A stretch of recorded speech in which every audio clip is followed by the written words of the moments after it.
नमस्कार दोस्तों, कैसे हैं आप सभी लोग और आपका स्वागत है हमारे चैनल में। गाइस, आज हम बात करेंगे मूर स्कीम के बारे में, यानी manufacturing and other operation in warehouse regulation. दोस्तों, जैसा कि आप जानते हैं, हमने पहले भी किसी कई तरह प्रकार की वीडियो बनाई है, जैसे कि हमने ईपीसीजी, अगर आप मशीन्स का इंपोर्ट कर रहे हैं तो कैसे कस्टम ड्यूटी बचाएं। हम बात करें कि एडवांस ऑथराइजेशन, जिसके अंदर अगर आप कंसिस्टेंटली इंपोर्ट कर रहे हैं तो किस तरह से ड्यूटी फ्री इनपुट गुड्स यानी रॉ मटेरियल का कस्टम ड्यूटी बचाएं। लेकिन दोस्तों, आज जो हम बात करने जा रहे हैं वो और भी डिफरेंट स्कीम है। दोस्तों, यह स्कीम अभी जनरली कई लोगों को पता भी नहीं है और कई लोगों ने इसके बारे में सुना हुआ भी नहीं है। दोस्तों, इस स्कीम का जो ऑब्जेक्टिव है वो है कि किसी भी प्रकार की कोई भी मशीनरी हो या कोई रॉ मटेरियल हो जिसे आप इंडिया में इंपोर्ट करना चाहते हैं बिना किसी टारगेट के, यानी कि जनरली हम देखते थे कि जो ईपीसीजी स्कीम थी और जो एडवांस ऑथराइजेशन है, उन दोनों में ही आपके ऊपर बाउंडेशंस होती हैं, आपके ऊपर कंडीशंस होती हैं, यानी ऑब्लिगेशंस होते हैं। जबकि इसमें किसी प्रकार का ऑब्लिगेशन नहीं है। आप अगर एक्सपोर्ट करना चाहते हैं तो आपको कस्टम ड्यूटी बिल्कुल नहीं चुकानी है, लेकिन अगर आप उस गुड्स को डोमेस्टिक यूज में लेना चाहते हैं तो आपको कस्टम ड्यूटी चुकानी होती है। यानी कि इसका रिलेवेंस इतना सा है कि अगर आप ड्यूटी फ्री इंपोर्ट करना चाहते हैं और अभी आपने यह डिसाइड नहीं किया है क्या इस मशीन या रॉ मटेरियल को जो हमने इंपोर्ट कर रहे हैं उस पे ऊपर कस्टम ड्यूटी और जो आईजीएसटी वो हम अभी नहीं चुकाना चाह रहे हैं, ये हम तय करेंगे वेयर हाउस में रहने के बाद कि हम इसकी मैन्युफैक्चरिंग में इस्तेमाल करके इसे एक्सपोर्ट करना चाह रहे हैं, या इन मशीन्स को या इन रॉ मटेरियल्स को जो हमने इंपोर्ट करके वेयर हाउस में रखा हुआ है इसे हम डायरेक्टली क्या डोमेस्टिक मार्केट में यूज करना चाहते हैं।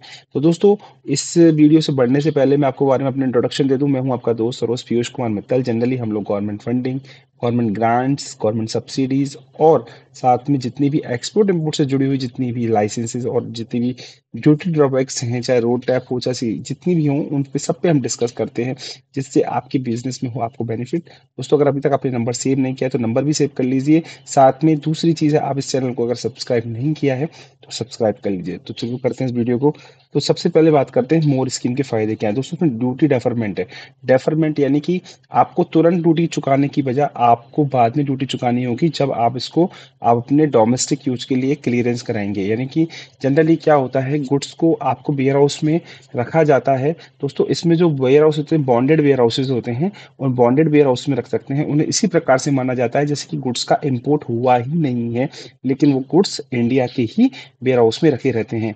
अब आपको यह डिसाइड करना है क्या आपको इसको गुड्स को इंडिया के अंदर एंट्री करनी है या आपको इस गुड्स को क्या करना है, डायरेक्टली एक्सपोर्ट करना है। आप अगर डायरेक्टली एक्सपोर्ट कर देते हैं उस गुड्स को तो ऐसे केस के अंदर आपको उसके ऊपर जो कस्टम ड्यूटी और ड्यूटी फ्री जो आपको आईजीएसटी वो नहीं चुकाना है, लेकिन आप इसको डोमेस्टिक क्लियरेंस के लिए अगर आप उसको पास ऑन कर रहे हैं, यानी कि आप बिल ऑफ एंट्री फाइल कर रहे हैं, तो बिल ऑफ एंट्री फाइल करते वक्त आपको इसके ऊपर कस्टम ड्यूटी और आपको जो आईजीएसटी है वो आपको चुकाना होगा। दूसरा पॉइंट, नो ऑब्लिगेशन। इस योजना में आपको माल जरूरी नहीं कि भारी एक्सपोर्ट बेचना हो, उसे आप भारत में भी बेच सकते हैं। अब दोस्तों, बहुत अच्छी बात इसमें क्या है कि इसमें दो कॉन्सेप्ट बनते हैं। पहला बनता है कि आप इंडिया के अंदर डोमेस्टिक यूनिट्स को बेचते हैं, जैसे आप दिल्ली के किसी नॉर्मल मार्केट में आपने उसको बेच दिया। लेकिन एक ऑप्शन ये भी है कि दिल्ली अपने इंडिया की ही EOU, export oriented units, special economic zone, STP, software technology export parks, इस प्रकार की अगर यूनिट को बेचते हैं तो भी वो क्या माना जाता है, वो एक्सपोर्ट ही माना जाता है। तो ऐसे केस में भी आपको जो कस्टम ड्यूटी है और जो आईजीएसटी है वो आपको चुकाने की जरूरत नहीं है। Unlimited warehousing time. दोस्तों, इनके अंदर आप सिर्फ वेयर हाउस का रेंट पे करते रहिए और जो वेयर हाउस आपने भरे हैं, बॉन्डेड वेयर हाउस में आपने जो इम्पोर्टेड गुड्स को रखा है वो सब कितने भी टाइम के लिए रख सकते हैं। आगे बढ़ते हैं। और क्या एक्स्ट्रा बेनिफिट्स हैं, इसका कंप्लाइंस बहुत ईजी है, ज़्यादा पेपर वर्क नहीं है। हमें ऑनलाइन एप्लीकेशन लगानी होती है, फॉर्म ए करके होता है, उसके माध्यम से हम इसे अप्लाई कर सकते हैं। और दूसरा है फ्लेक्सिबल गुड्स की खरीद, यानी कि आप रॉ मटेरियल या कैपिटल का जो भी इंपोर्ट कर सकते हैं। तो इंपॉर्टेंट चीज क्या है, जैसे हमने बात की ईपीसीजी, ईपीसीजी के अंदर हमें मशीन परचेज करनी है, एडवांस ऑथराइजेशन में हमें रॉ मटेरियल परचेज करना है।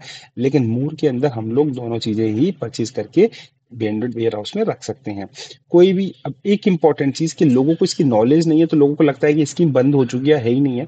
देखिए ऐसा कुछ भी नहीं है, सिर्फ एक है जिसमें हम लोग सौर यानी कि सोलर प्लांट्स के जो पैनल्स होते हैं ना, उनको ही एक बार 2024 दिसंबर में बंद किया गया है, क्योंकि उसके अंदर थोड़ा-सा इश्यू हुआ था क्योंकि अभी गवर्नमेंट की काफ़ी सारी सोलर स्कीम्स आ रही थी। इस कारण से सिर्फ उसको बंद किया गया है, बाकी सभी इसके अंदर स्टार्ट हैं। ड्यूटी का डेफरमेंट है, आप पे जो भी ड्यूटी अगर मान लीजिए आप डोमेस्टिक में यूज़ कर रहे हैं, तो आपसे कोई इंटरेस्ट चार्ज नहीं किया जाता है। यानी कि क्या मैं कहना चाह रहा हूँ, आपने मान के चलिए 1 साल पहले बॉन्डेड वेयर हाउसेज़ में अपने गुड्स को रखा था, 1 साल बाद आज गुड्स को निकाल रहे हैं और ड्यूटी पे कर रहे हैं, तो ऐसा नहीं कि आपसे आज ड्यूटी पे करवा रहे हैं, नहीं। आपने सिर्फ रेंट पे करना है और कुछ भी नहीं करना है। आप गुड्स को बाद में इंडिया के बाहर या तो एक्सपोर्ट कर सकते हैं या इंडिया में यूज़ कर सकते हैं, ब्याज नहीं लिया जाएगा। आपसे कोई भी एक्सपोर्ट ऑब्लिगेशन की बाध्यता नहीं है, तो बिना एक्सपोर्ट ऑब्लिगेशन भी आप इसे यूज़ कर सकते हैं। कौन अप्लाई कर सकता है? कोई भी यूज़ कर सकता है। दोस्तों इसके अंदर जो सेक्शन 65 के अंदर जो मैन्युफैक्चरिंग की परमिशन लेनी होती है, इतना सा आपको ध्यान रखना है। बाकी साथ में जो बॉन्डेड वेयर हाउसेज है, उसके अंदर ही आपको इसमें अप्लाई करना होता है। और कोई भी कंपनी चाहे इंडिविजुअल हो, चाहे पार्टनरशिप हो, प्राइवेट लिमिटेड हो, एलएलपी, कोई भी इसके अंदर अप्लाई कर सकता है। जनरली जो लोग यूज़ करते हैं, किस प्रोडक्ट में यूज़ करते हैं इस स्कीम का, वो बात करें तो हम लोग इसको जो प्रोडक्शन और कंस्ट्रक्शन यू इक्विपमेंट्स हैं, इलेक्ट्रॉनिक हार्डवेयर इक्विपमेंट्स हैं, ऑटो सेक्टर, एरोस्पेस हो गया है, एमएसएमई स्टार्टअप्स यूनिट्स हैं, वो सभी इसका इस्तेमाल कर सकती हैं। अब बात करते हैं कि मूर वर्सेस सेज ईओयू की। इसमें आवश्यकता है कि मूर योजना में एक्सपोर्ट जरूरी नहीं है, लेकिन अगर आप सेज और ईओयू के अंदर काम करते हैं, जनरली लोग पूछते हैं कि मूर सेज में डिफरेंस क्या हुआ फिर तो हम तो ऐसे करेंगे भाई कि हम तो मूर की जगह सेज में कर लेंगे, लेकिन सेज में रजिस्ट्रेशन भी कराना होता है। हमने एक वीडियो भी बनाई हुई है सेज के और ईओयू के ऊपर, वो भी आप देख सकते हैं। सेज योजना में एक्सपोर्ट अनिवार्य नहीं है, वो सेज यूनिट में एक्सपोर्ट अनिवार्य है, लेकिन मूर में एक्सपोर्ट अनिवार्य नहीं है। जनरली कि जो सेज होता है वो अपनी मोस्टली जो सेल है वो कभी इंडिया के अंदर नहीं कर सकती, उसको इंपोर्ट माना जाएगा। सेज के अंदर आपको गुड्स को out of India he export करना होता है। तो आगे बढ़ते हैं, मूर और सेज में ड्यूटी का पेमेंट किस प्रकार से है। दोस्तों जैसा कि आप जानते हैं कि दोनों की योजनाओं में आपको आयात ड्यूटी टाली जा सकती है, यानी कि गुड्स को इंपोर्ट के लिए आप मूर में भी डेफरमेंट कर सकते हैं, सेज में भी डेफरमेंट कर सकते हैं। माल की प्रोसेसिंग मैन्युफैक्चरिंग होगी, घरेलू बिक्री दोनों में है। मतलब मूर में तो आप ऑब्वियसली 100% गुड्स को डोमेस्टिक में से इंडिया में सेल कर सकते हैं, लेकिन सेज ईयू में कंडीशंस होती हैं, लिमिटेशंस होती हैं।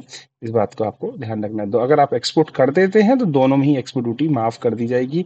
आपको एक अच्छी चीज़ है कि मूर के अंदर कोई भी एनएफई की आवश्यकता नहीं है, यानी कि फॉरेन एक्सचेंज की आवश्यकता नहीं है। सेज ईयू में आपको एनी फॉर यानी कि इंपॉर्टेंट चीज़, अच्छी बात क्या निकल के आई है, देखिए समझिए इसको, मैं समझाता हूँ उस पॉइंट को आपको कि विदेशी आवश्यकता क्यों नहीं है। भाई आप बोलेंगे सर फिर एक्सपोर्ट का मतलब ही क्या निकला, फिर हमें फॉरेन एक्सचेंज में। आप एक चीज समझिए कि अगर मूर की जो कोई भी यूनिट है वो सेज ईओयू को एक्सपोर्ट कर देती है, तो उसमें से आपको इंडियन रुपीज में ही पेमेंट आना है ना, तो यहाँ पे वो कंडीशन नहीं लगाई है। लेकिन सीएज में तो आपको फॉरेन एक्सचेंज ही लेके आनी पड़ेगी, इस बात का आपको ध्यान रखना है। मूर में अधिक लचीलापन है, यानी विदेशी मुद्रा कमाने की बाध्यता नहीं है। तो इस प्रकार से हम लोगों ने जो मूर की पूर्ण अनुमति सिंप्लीफिकेशन है, इजीली आराम से कर सकते हैं। सेज ईओयू की सीमित अनुमति होती है और मूर में ड्यूटी देकर आप बच सकते हैं। तो दोस्तों इस तरह की जितनी भी चीज़ें हैं हम लोगों ने इस वीडियो में कवर करने की कोशिश की है। अब इसके अंदर मूर में एक लिमिटेशंस नहीं है, कोई भी टाइमिंग और नहीं है, लेकिन सेज में आपको एक निश्चित माल तक के प्रोसेस करके निर्यात करने के लिए जरूरी है, मैंडेटरी गाइडलाइंस है। अगर बात करें कि एक्सपोर्ट की, तो ये आपके सामने चार्ट है, आपको अपनी स्क्रीन को रोक के जो भी चीज़ मैंने बताई हैं सभी आप देख सकते हैं। सभी प्रकार का क्या एक्सपोर्ट जरूरी है मूर में? नहीं। सेज में यस जरूरी है। ड्यूटी पेमेंट टाल सकते हैं? हाँ बिल्कुल, दोनों में टाल सकते हैं। क्या नेट फॉरेन एक्सचेंज? नहीं। मूर में आप डोमेस्टिक में अगर सेज यूयू को बेच दिया तो भी एक्सपोर्ट मानेंगे, लेकिन उसका पेमेंट आपको फॉर इंडियन करेंसीज में भी ले सकते हैं, लेकिन सेज यूयू में फॉरेन करेंसी में ही लेना होगा। भारत में बेच सकते हैं हाँ, और सेज में लिमिटेड रूप से। वेयर हाउस में टाइम कितना नहीं है, और इसमें टाइम होता है। तो दोस्तों ये हमने हमारी इंफॉर्मेशन आपको दी हुई है, जितनी भी, अगर आपको किसी प्रकार का इस तरह का कोई लाइसेंसेस लेना है तो आप हमसे कांटेक्ट कर सकते हैं। Thank you very much.